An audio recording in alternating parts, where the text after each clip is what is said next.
Hello guys and welcome back to my channel orphan chemistry.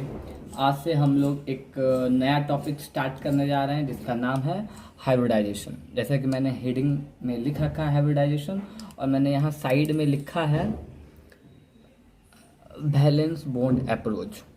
तो मैं यहीं से बात शुरू करता हूँ।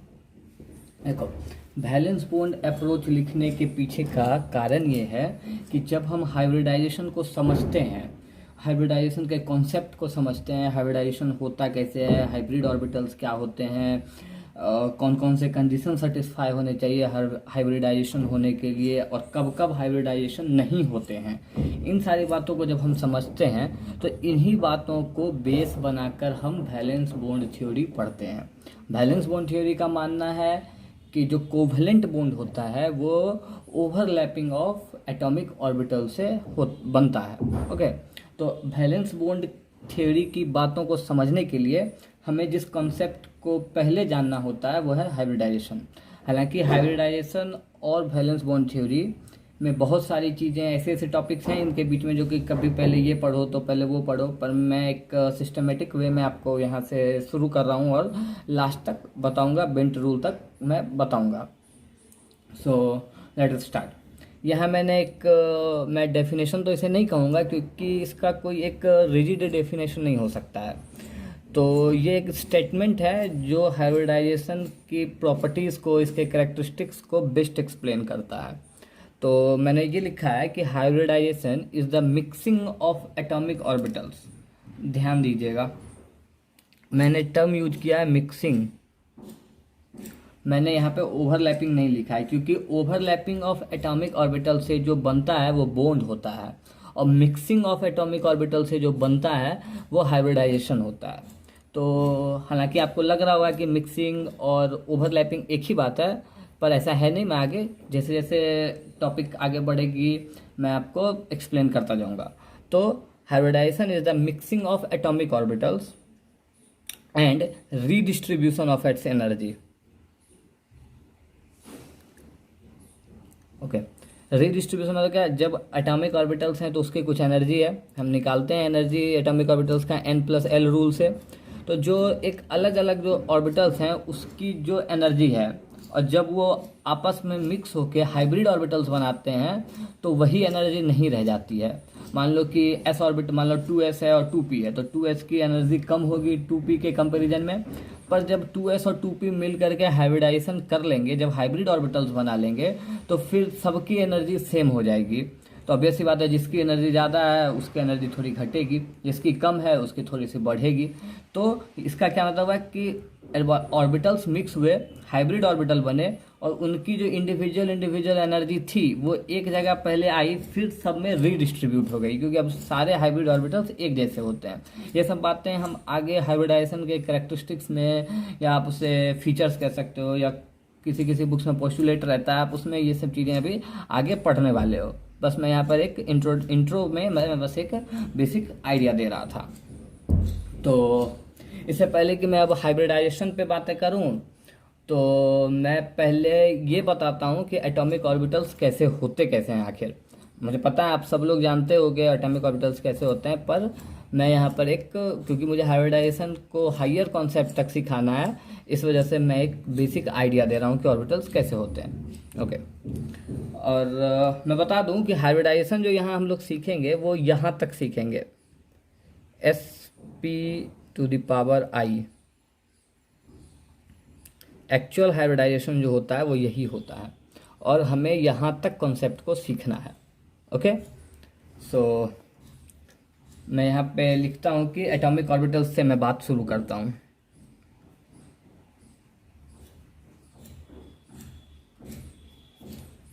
Atomic orbitals. अभी जो ये वीडियो जो है ये बेसिक हाइब्रिडाइजेशन का है। यहाँ पर केवल हम s और p, इन्हीं दो ऑर्बिटल्स के मिक्सिंग पे बातें करेंगे, क्योंकि यही जो बनते हैं इन्हीं से फंडामेंटल हाइब्रिडाइजेशंस बनते हैं। बाकी डी ऑर्बिटल जो हैं वो भी इन्वॉल्व होते हैं हाइब्रिडाइजेशन में, लेकिन अंडर सर्टेन कंडीशन। अब बहुत सारे कंपाउंड्स आपने अगर पहले हाइब्रिडाइजेशन पढ़ा हो, वीबीटी पढ़ा हो, तो आप जानते हो कि बहुत सारे कंपाउंड ऐसे हैं जिसमें हाइब्रिडाइजेशन में डी ऑर्बिटल इन्वॉल्व होता है, DsP2 sp3d, इस तरह के कई सारे होते हैं, वो सब कॉम्प्लेक्स स्ट्रक्चर्स है। D orbital under certain condition involve होते हैं, वो कैसे होते हैं वो हम आगे वैलेंस बॉन्ड थ्योरी में पढ़ेंगे। यहाँ जो हमें हाइब्रिडाइजेशन और हाइब्रिड ऑर्बिटल्स के बारे में सीखना है, वहाँ हम यहाँ पे हम केवल s और p के मिक्सिंग से बनने वाले हाइब्रिड ऑर्बिटल्स पे ही बातें करेंगे।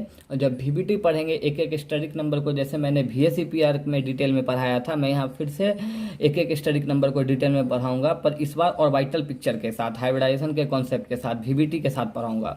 तो वहाँ पे मैं सारे हाइब्रिडाइजेशन को वो कैसे आया, कैसे फॉर्म हुआ होगा, एक एक बात वहाँ पे हम लोग डील करेंगे। फिलहाल देखते हैं कि एटॉमिक ऑर्बिटल्स कैसे होते हैं आखिर और इनके मिक्सिंग से क्या होता है। तो मैं स्टार्ट करता हूँ। हाँ, यहाँ एक और इम्पॉर्टेंट बात हमें ध्यान देना चाहिए कि 1s ऑर्बिटल जो होता है वो हाइब्रिडाइजेशन में पार्ट नहीं लेता है। हाइब्रिडाइजेशन होने के लिए minimum principal quantum number n = 2 होना चाहिए। मैं यहाँ लिख दे रहा हूँ n = 2, where n is the principal quantum number, okay, जिसे आप नंबर ऑफ सेल भी कहते हो, ओके, ठीक है। तो मैं यहाँ बना रहा हूँ,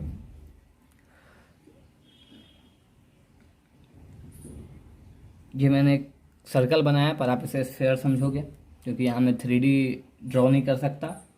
तो ऑब्वियस सी बात है, स्फेरिकल है तो ये s ऑर्बिटल ही होगा। तो लेट सपोज ये 2s है, आप सिर्फ s रखो, मैंने 2s इसे लिख दिया क्योंकि आप 1s ना समझ लो, ओके। ये s ऑर्बिटल है। अगर मैं p की बात करूं, ये मैंने कोऑर्डिनेट बना दिया,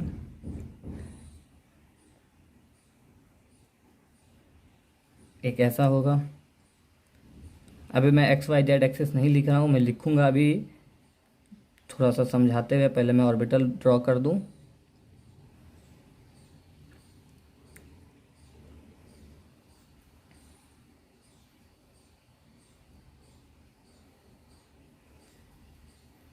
ओके, इसे मैं डॉटेड लाइन से ड्रॉ कर रहा हूँ।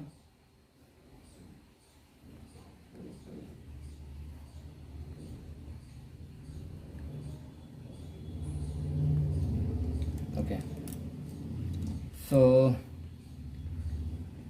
Late suppose this is x axis, then ये भी x होगा, ये आपका y हो जाएगा, x होगा, ये y है, और ये हमारा z होगा। यहाँ मैं z नहीं दिखा रहा हूँ, आप चाहो तो मैं डॉटेड लाइन से यहाँ भी z दिखा देता हूँ।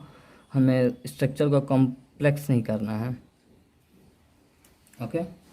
तो मैं यहाँ इनके नेमिंग भी कर देता हूँ। ये 2s है तो ये 2px है, this is 2py and this is 2pz। यहाँ तक कोई नई बात नहीं थी।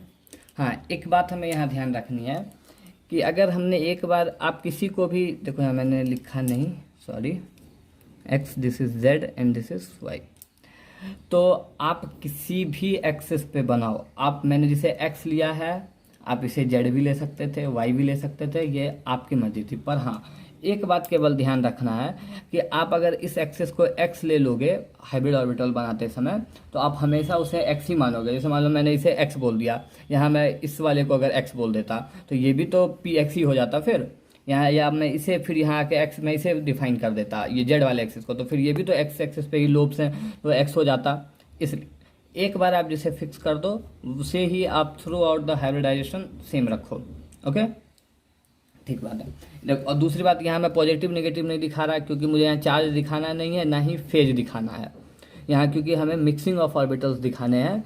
तो मैं यहाँ पे क्योंकि आप जानते हो कि p ऑर्बिटल्स जो होते हैं, एक तरफ पॉजिटिव चार्ज होता है, एक तरफ पॉजिटिव फेज होता है, एक तरफ नेगेटिव फेज होता है। इस वजह से p ऑर्बिटल्स जो होते हैं वो डायरेक्शनल नेचर के होते हैं। ये बात हमें ध्यान रखनी है क्योंकि ये हाइब्रिडाइजेशन का one of the important point है कि p ऑर्बिटल्स जो होते हैं वो डायरेक्शनल नेचर के होते हैं। d ऑर्बिटल p से ज़्यादा डायरेक्शनल होते हैं, पर उसके साथ फिर कुछ सर्टेन बातें हैं कि वहाँ पे डिफ्यूज़न ज़्यादा होता है, वो सब बातें हम आगे पढ़ेंगे। पर फिलहाल हमें ये बात समझनी है कि p ऑर्बिटल जो होते हैं डायरेक्शनल होते हैं, क्योंकि एक फेज अगर इसे मैं पॉजिटिव लूँगा तो ये निगेटिव हो जाएगा। सिमिलरली मैं ऊपर वाले को पॉजिटिव लूँगा तो नीचे वाला लोब्स जो है निगेटिव फेज में हो जाएगा। सिमिलर फैशन यहाँ अगर मैं इस वाले लोब्स को पॉजिटिव लूँ तो ये वाला लोब्स आपका निगेटिव हो जाएगा। फिलहाल हमें यहाँ फेज से मतलब नहीं, इसलिए मैं पॉजिटिव नेगेटिव नहीं दिखा रहा हूँ, just for the sake of simplicity. Okay, पर इतना बात हमें समझ में आना चाहिए कि ऑर्बिटल्स, पी ऑर्बिटल जो होते हैं वो डायरेक्शनल नेचर के होते हैं, ठीक। और एस ऑर्बिटल जो होता है वो स्फेरिकल होता है, और ये इसमें जो भी कोई एक ही फेज होगा, या तो पूरे में पॉजिटिव फेज होगा या पूरा नेगेटिव फेज होगा, इसलिए ये नॉन डायरेक्शनल नेचर का होता है, ठीक है। एक बात, ये बात समझ में आ गई। नेक्स्ट बात कि अगर मान लो ये एस जो है इस पी से मिक्स होता है, पी एक्स से लेट सपोज मिक्स होता है, एस और पी मिक्स हो रहा है, मैं ये नहीं कह रहा हूँ कि ओवरलैप कर रहा है, एस और पी मिक्स हो रहा है, ये मिक्स होने के बाद कैसा दिखेगा ये मैं अभी आगे बताऊंगा। पर आप इसका नाम लिखोगे, अगर एस आपका किसी एक पी ऑर्बिटल के साथ मिक्स हो रहा है तो आप जो इसे कहोगे वो आप कहोगे इसे एस पी, ठीक है। ये कैसा दिखेगा मैं आगे बताऊंगा। अगर मान लो ये आपका एस इन दो पी से, P X and P Y दोनों से मिक्स हो रहा है, लेट सपोज ये इस तरह से इन दोनों से मिक्स हो रहा है, ठीक है, पी एक्स और पी वाई दोनों से मिक्स हो रहा है, तो जो बनेगा वो होगा आपका एस पी टू, ठीक। उसी तरह अगर मैं मान लूँ ये, अगर मैं तीनों को एक साथ ले लूँ, ठीक है, तीनों को मैं एक साथ ले लूँ, P X P Y P Z, ये वाले में तीनों आ जा रहा है, और ये एस आपका हुआ, अगर ये इसके साथ मिक्स होता है, यानी कि ये एस तीनों पी के साथ अगर मिक्स होता है तो वो जो हाइब्रिडाइजेशन मिलेगा आपका वो sp3 होगा। और यही तीन जो हैं sp, sp, sp2 and sp3, these are the fundamental hybridisations. Okay, पूरी ऑर्गेनिक केमिस्ट्री में आप केवल sp, sp2 और sp3 को ही फोकस करते हो। डी ऑर्बिटल जो है वो इनऑर्गेनिक में काम आते हैं, और क्योंकि मैं अभी इनऑर्गेनिक का पार्ट पढ़ा रहा हूँ तो मैं अभी इसी वीडियो में या अपने आने वाले नेक्स्ट वीडियोस में इसे मैं एक्सप्लेन करता चलूँगा। फिलहाल हमें अब नेक्स्ट देखना है कि एस और पी जब मिक्स होते हैं तो how hybrid orbitals look. Okay, अभी तो हमने देख लिया ये एटॉमिक ऑर्बिटल ऐसा है, ठीक। अब हमें देखना है कि हाइब्रिड ऑर्बिटल कैसा दिखेगा। नेक्स्ट पॉइंट, तो इससे पहले कि मैं हाइब्रिड ऑर्बिटल्स कैसे दिखते हैं वो बताऊं, आइए मैं आपके सामने दो इम्पॉर्टेंट फैक्ट्स रखता हूं। पहला तो ये कि हाइब्रिडाइजेशन जो है या हाइब्रिड ऑर्बिटल का जो कॉन्सेप्ट है वो एक इमेजिनरी कॉन्सेप्ट है, लिख दिया मैंने, this is an imaginary concept. दूसरा, hybrid orbital leads to the formation of sigma bond generally. तो हाइब्रिड ऑर्बिटल जब फिर बॉन्ड बनाते हैं तो वो जो बॉन्ड बनता है वो सिग्मा बॉन्ड होता है जनरली, मतलब कि पाई बॉन्ड नहीं बनता है, पर under certain condition pi bond भी देखने को मिलता है। वो सारी बातें हम आगे करेंगे। तो आइए हम लोग अब देखते हैं हाइब्रिड ऑर्बिटल कैसे होते हैं। ओके,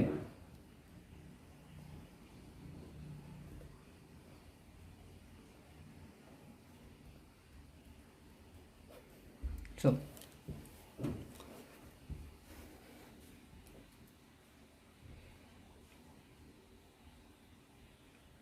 ये एस है, नो डाउट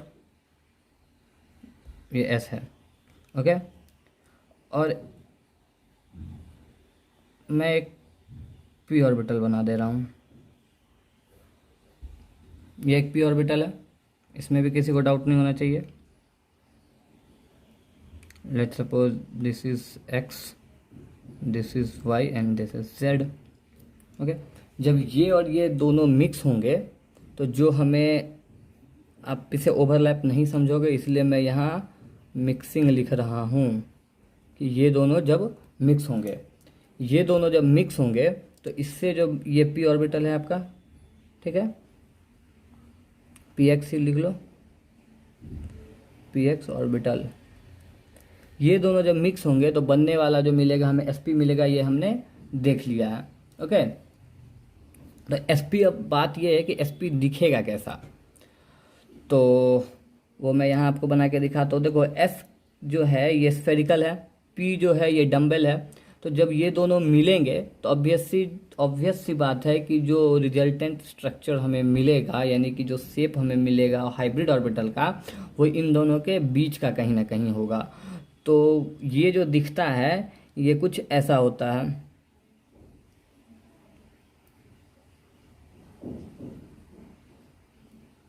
ये ऐसा होता है। ये जो गोल है ये एस कैरेक्टर की वजह से है, और ये जो गोल होने के अलावा ये जो इसकी लेंथ बढ़ गई है ये पी ऑर्बिटल के वजह से है। तो दिस इज एस पी, ये आपका एस पी हाइब्रिड ऑर्बिटल ऐसा दिखता है। सिमिलरली एस जब दो पी के साथ करेगा, मैं यहाँ बना ही देता हूँ, मान लो ये एक एस है और मैं पी ऑर्बिटल अगर बनाऊँ,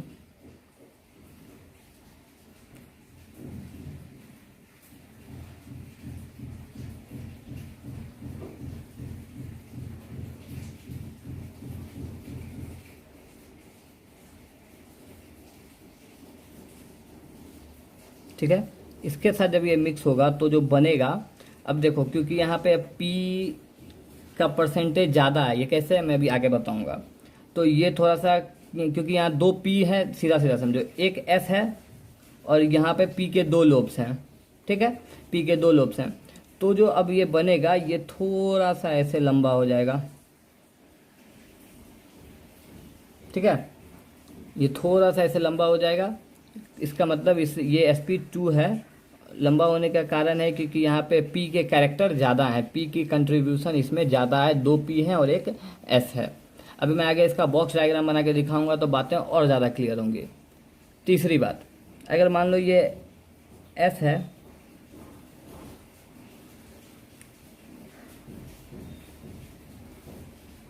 p है, डायग्राम थोड़ा सा रफ है बट आप समझ सकते हो बात को, x है, y है, ये z है, ओके, ये s ऑर्बिटल है, ये p ऑर्बिटल है।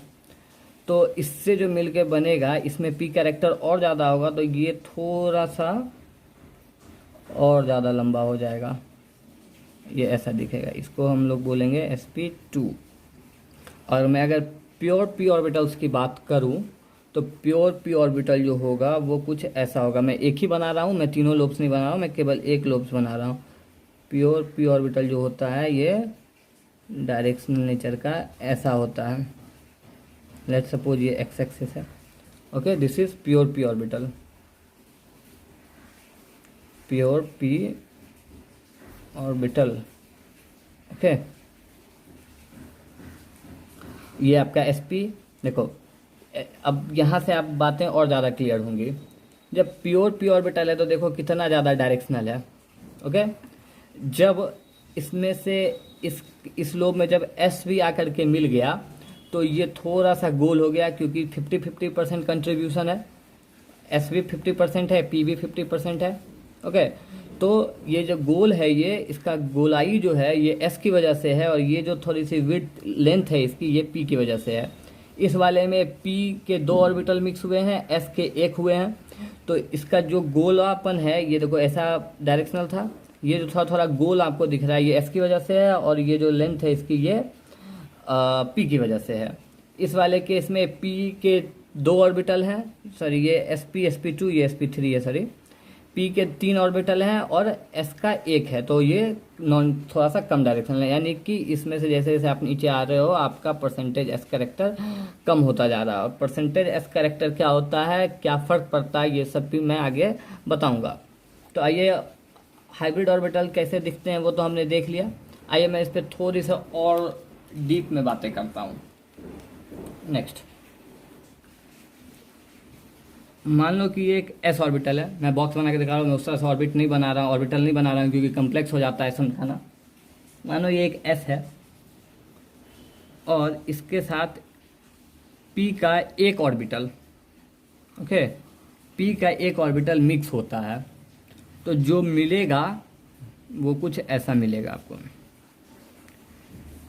This is sp, this is also sp। तो यहाँ से पहली बात जो ध्यान देने वाली है कि दो एटॉमिक ऑर्बिटल मिलेंगे तो दो हाइब्रिड ऑर्बिटल्स बनेंगे, ओके। जितने एटॉमिक ऑर्बिटल्स मिलेंगे उतने ही हाइब्रिड ऑर्बिटल्स बनेंगे, और सारे के सारे हाइब्रिड ऑर्बिटल देखने में एक जैसे होते हैं, ठीक, आइडेंटिकल होते हैं, ठीक बात है। तो अब यहाँ से आप बात समझो, जब ये प्योर s ऑर्बिटल था, ओके, मैं यहाँ नीचे लिखता हूँ ये प्योर s ऑर्बिटल था, उसी तरह ये भी प्योर p ऑर्बिटल था, ओके। तो इसके अंदर जो था वो 100% एस कैरेक्टर था, ठीक। इसके अंदर जो था 100% पी कैरेक्टर था, ओके। जब ये दोनों आपस में मिक्स हुए तो एस के जो कैरेक्टर्स थे, यानी कि एस के वजह से जो स्फेरिकल था वो कैरेक्टर पी में मिक्स हुआ।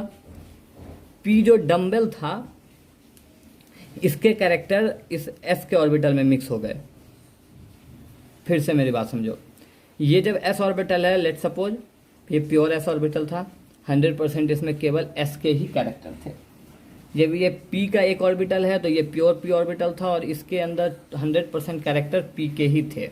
जब ये दोनों मिक्स हुए तो 2 एटॉमिक ऑर्बिटल मिले, तो 2 हाइब्रिड ऑर्बिटल्स हमें मिले। पर हुआ ये कि एस के अंदर पी के कैरेक्टर्स आ गए, पी के अंदर एस के कैरेक्टर आ गए। तो यहाँ मैं कह सकता हूँ कि इसके अंदर 50% तो भैया एस का कैरेक्टर है और 50% ही पी का कैरेक्टर है, okay. And this is called ideal hybridization. This is called ideal hybridisation.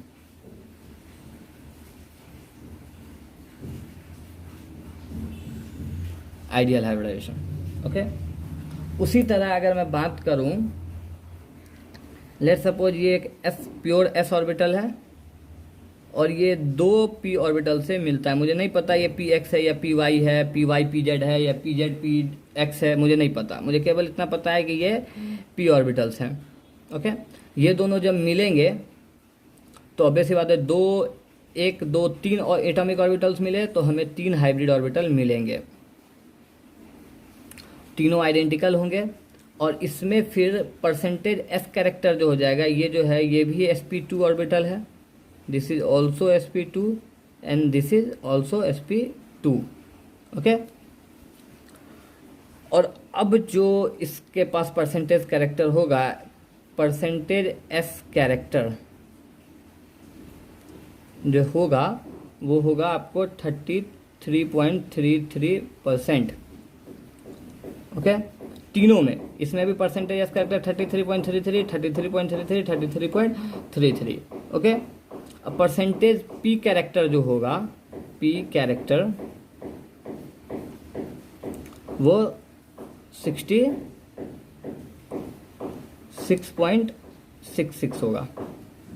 इसे हम रफली लिखते हुए 33.33 उसे लिखते हैं।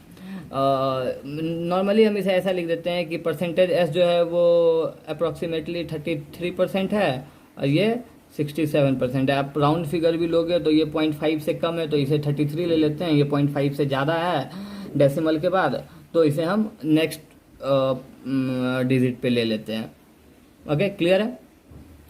उसी तरह अगर मान लो कि एक एस ऑर्बिटल 3 पी ऑर्बिटल से मिक्स हो जाए तो जो मिलेगा इसे हम 1 2 3 4 ऑर्बिटल एटॉमिक ऑर्बिटल मिले हैं तो 4 हमें हाइब्रिड ऑर्बिटल मिलेंगे।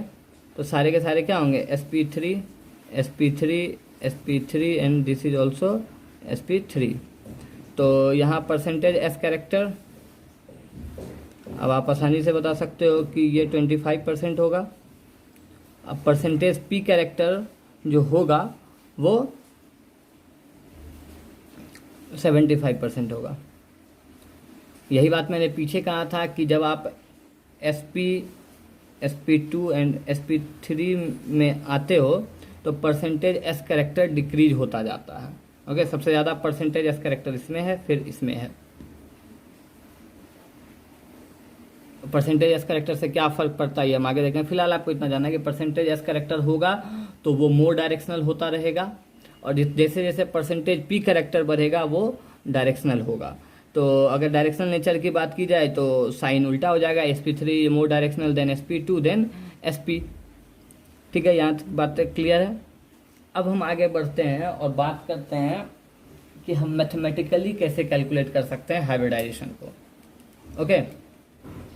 तो अभी तक हमने देख लिया था कि percentage S character plus percentage P character को ऐड कर दिया जाए तो टोटल परसेंट हमें जो मिलेगा वो 100% होगा। ये बात हम अभी पीछे देख चुके हैं, this is one of the mathematical treatment. इससे अगर हम आगे बढ़ें तो इस तरह भी लिख सकते हैं कि s प्लस पी, अगर मैं परसेंट में बात ना करूँ, मैं फ्रैक्शन में बात करूँ तो s प्लस पी, क्योंकि फ्रैक्शन हमेशा टोटल 1 के बराबर होता है, तो s plus P equals to 1 होगा, no doubt.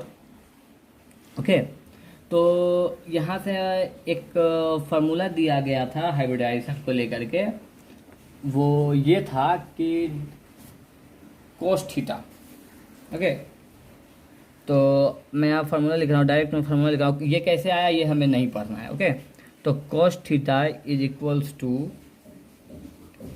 P minus 1 divided by S equals to S by S minus 1। ये हाइब्रिडाइजेशन का बहुत ही इम्पोर्टेंट फार्मूला है। यहाँ से अब हमें पता चलेगा कि हाइब्रिड ऑर्बिटल्स जब बनते हैं sp, sp2, sp3, तो हाइब्रिड ऑर्बिटल्स के बीच में एंगल कितनी होती है। तो फिर जब ये हाइब्रिड ऑर्बिटल्स जब बॉन्ड बनाएंगे तो भी यही एंगल होना चाहिए। जिस केस में हमें एंगल सेम मिलेगा हम उसे रिपोर्ट करेंगे। जब अगर हमें इस एंगल से डेविएशन मिलेगा, थोड़ा सा अगर बेंट हो जाता है मॉलिक्यूल, तो उसे ही हम आगे चल के वीबीटी में बेंट रूल के नाम से पढ़ेंगे। पर अभी वो टाइम नहीं आया, अभी हमें केवल बेसिक बातों को सीखना है। अभी मैं हाइब्रिडाइजेशन को लेकर केवल वही बातें बता रहा हूँ जो वीबीटी सीखने में हमें डायरेक्ट यूज में आएंगी। ओके ओके, सो नेक्स्ट, तो मैं यहाँ पर एक एग्जांपल देता हूँ आपको, बहुत ही अच्छा एग्जांपल है जो सारा कुछ एक बार में आपको क्लियर कर देगा। फिर मैं हाइब्रिड ऑर्बिटल्स भी बना करके दिखाऊंगा। यहाँ जो कोस थीटा है वो एंगल बिटवीन हाइब्रिड ऑर्बिटल्स है। मैं लिख दे रहा हूँ, this is angle between hybrid orbitals. अच्छा चलो, लेट सपोज मुझे sp3 दे दिया गया है। ओके, sp3 का हमें निकालना है कि sp3 और हाइब्रिड ऑर्बिटल्स के बीच में बॉन्ड एंगल कितना होगा। ठीक है, तो मैं यहाँ फार्मूला पे अप्लाई करूँगा cos थीटा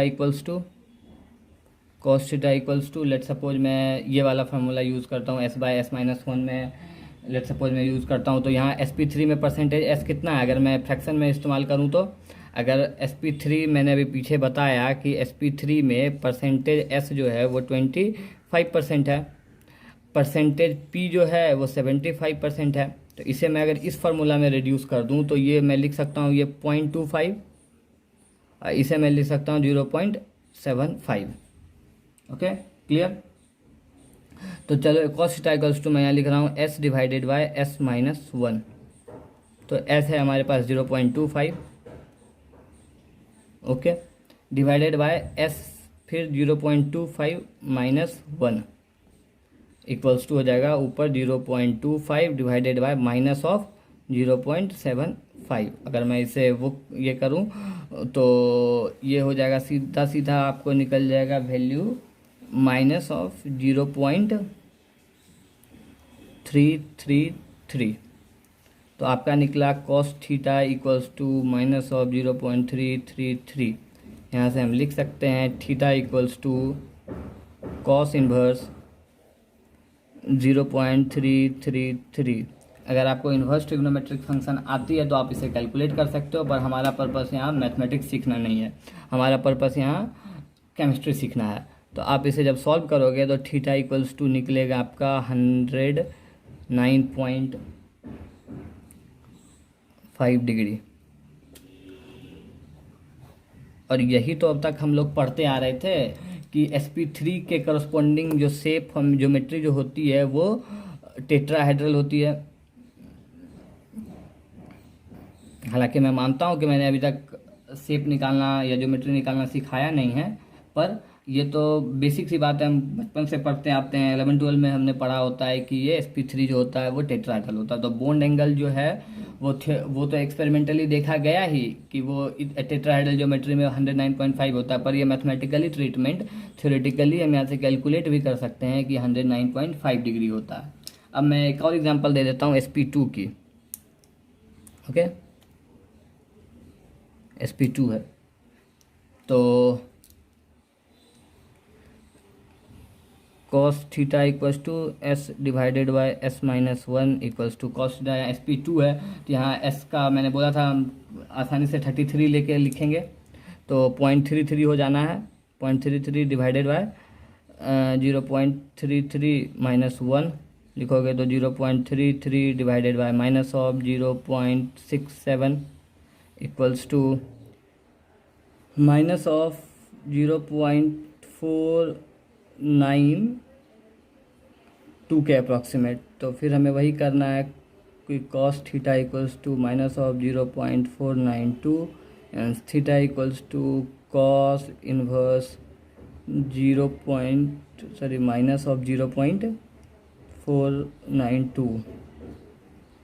तो theta equals to approximately 120 degree, 119.5 आता है पर मैं यहाँ 120 डिग्री लिख रहा हूँ क्योंकि 100 जब आप इस तरह कैलकुलेट करेंगे तो 109.5 आएगा एक्चुअली आपको यहाँ से। थीटा इक्वल्स टू 119.5 आएगा। ओके, पर देखो हमने गलती भी तो की है, हमें एग्जैक्ट 33.33 लेना था, यहाँ 66.66 लेना था। अगर हम वैसा करते तो बिल्कुल एग्जैक्ट 120 डिग्री आता, पर हमने कैलकुलेशन की सिंप्लिसिटी के लिए इसे 0.33 या 0.67 ले लिया है और थोड़ा सा तो एरर होगा, तो हमें डायरेक्ट 120 डिग्री रिपोर्ट करना होता है। और आप पढ़ते भी आ रहे हो कि sp2 जो होता है वो लीनियर मैंने बोल दिया, वो जो होता है ये ट्राइगोनल प्लानर होता है, ट्राइगोनल प्लानर होता है। ओके, अब बॉन्ड एंगल 120 डिग्री होता है। ये हमने VSCPR से भी देखा था कि ट्राइगोनल प्लानर 120 डिग्री होता है, तो ये यहाँ से आया है। अब आप खुद से SP कैलकुलेट करो। अब मैं यहाँ पे दिखाता हूँ कि हाइब्रिड ऑर्बिटल्स कैसे दिखते होंगे। तो विजुअलाइजेशन ऑफ हाइब्रिड ऑर्बिटल्स, तो मैं सबसे पहले sp3 की बात कर लेता हूँ।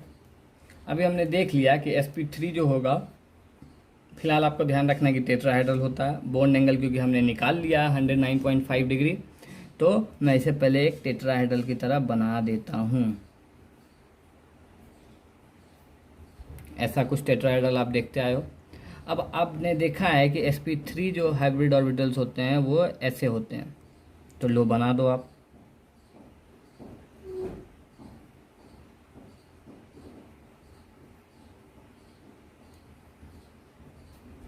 ये जो आपका शेप है वो हाइब्रिड ऑर्बिटल्स है। ये जो बॉन्ड एंगल है किसी दो के बीच में वो 109.5 डिग्री है। सिमिलरली sp2 की मैं बात करूं, sp2 में आपने देखा कि 120 डिग्री होता है, ऐसे बनाओ। और sp2 आपने देखा भी था कि थोड़ा सा नॉन डायरेक्शनल होगा उससे, तो ऐसा होगा, तो आप बना दो।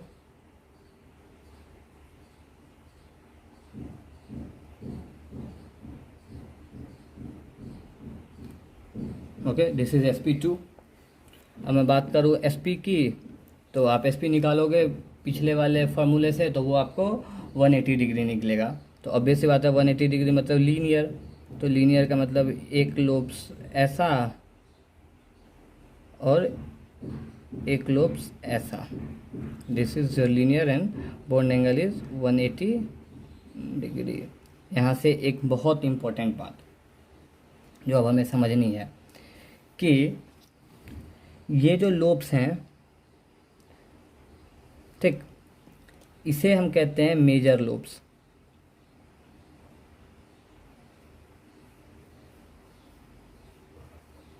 इस वाले को कहते हैं माइनर लोब। ये केमिकली एक्टिव होता है, ये केमिकली एक्टिव होता है, बॉन्ड यही बनाता है मेजर लोब से। ये जो है केमिकली इनएक्टिव होता है। इनर्ट में लिख रहा हूँ, हालांकि ये कोई रिजिड बात नहीं है कि इनर्ट ही होता है। वो कैसे होता है अभी आगे जब हम वैलेंस बॉन्ड थ्योरी में इस हाइब्रिड ऑर्बिटल्स का इस्तेमाल करेंगे तो बेहतर समझ सकेंगे कि वो इनर्ट या नॉन एक्टिव या इनएक्टिव क्यों होता है। ठीक है, फिलहाल में देखना ये बात, ये जो इसकी मैंने पहले ही बोला था, ये जो इसकी लेंथ होगी वो परसेंटेज p कैरेक्टर की वजह से होगी, और ये जो विड्थ होगी ये परसेंटेज एस कैरेक्टर की वजह से होगी।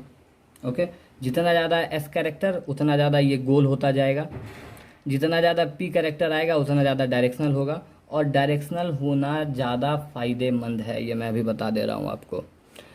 कैसे है ये VBT में हम सीखेंगे, ठीक है। अभी हाइब्रिडाइजेशन पे हमें और भी बहुत सारी बातें करनी है। ओके ओके, ये सारी बातें हो गई। देखो, मैं बहुत शॉर्टकट में बहुत सारी बातें बता रहा हूँ, क्योंकि मैंने कहा कि मैं हाइब्रिडाइजेशन पर केवल वही बातें बता रहा हूँ जो आपको बैलेंस बॉन्ड थ्योरी समझने में हेल्प करेगी। तो मैं यहाँ पे एक और इम्पॉर्टेंट फार्मूला बताता हूँ जो आपको हाइब्रिडाइजेशन समझने में हेल्प करेगी। वो है P/S equals to I, where I equals to hybridization index. Okay, तो इसे हम इस तरह भी लिखते हैं, cos theta equals to -1/i। आप पिछले भी फार्मूले में देख रहे थे कि माइनस आ जा रहा था, तो वहीं से रेड्यूस करके लाया गया है -1/i। ओके, तो ये कैसे करता है, वर्क करता है, मैं आपको ये भी सिखा देता हूँ इस वीडियो के लास्ट में। तो लेट सपोज आपके पास cos थीटा 180 डिग्री है, ठीक है, cos 180 डिग्री है मान लो, ठीक, इक्वल्स टू -1/i। आप जानते हो cos 180 का वैल्यू क्या होता है, -1, तो इक्वल्स टू -1/i। तो आप यहाँ से अगर i निकालने जाओगे तो -1 divided by -1, minus minus cut गया, तो i इक्वल्स टू 1, ठीक। तो मैंने पीछे आपको बताया था कि हाइब्रिडाइजेशन इक्वल्स टू SP⁻i होता है। यही i तो ये i है, यहाँ आप i की वैल्यू पुट कर दो तो SP⁻1 नहीं भी लिखोगे तो चलेगा, ये SP। और इसलिए मैंने कहा था कि SP जो होता है, SP हाइब्रिडाइजेशन, वो उसके करस्पॉन्डिंग जो ज्योमेट्री हमें मिलती है वो लीनियर। आपको 180 डिग्री दिख रहा है, तो आप जानते हो 180 डिग्री जब बॉन्ड एंगल हो तो लीनियर होगा, इसलिए हम इसे लीनियर कहते हैं। ये यहाँ से आया। आप इसे बाकी पर भी ट्राई कर सकते हो। आप 180 के जगह 109.5 डिग्री रख के देख लो, 120 डिग्री रख के देख लो, आपको SP2 और SP3 आपको करस्पॉन्डिंग मिल जाएगा, ठीक है। फिलहाल मैं यहाँ पे आज के वीडियो को रोक रहा हूँ। अगले चैप्टर में अगले वीडियो में मैं आपको हाइब्रिडाइजेशन के लिए थ्योरेटिकल फार्मूला और उसके लिमिटेशंस पे बात करूँगा, और उस फार्मूला कहाँ कहाँ अप्लाई होगा, कहाँ कहाँ नहीं हो पाएगा, और स्टेरिक नंबर का और हाइब्रिडाइजेशन का और शेप का, इन सब का एक नया आइडिया दूंगा। और अगला वीडियो हाइब्रिडाइजेशन का लास्ट वीडियो होगा। Thank you so much.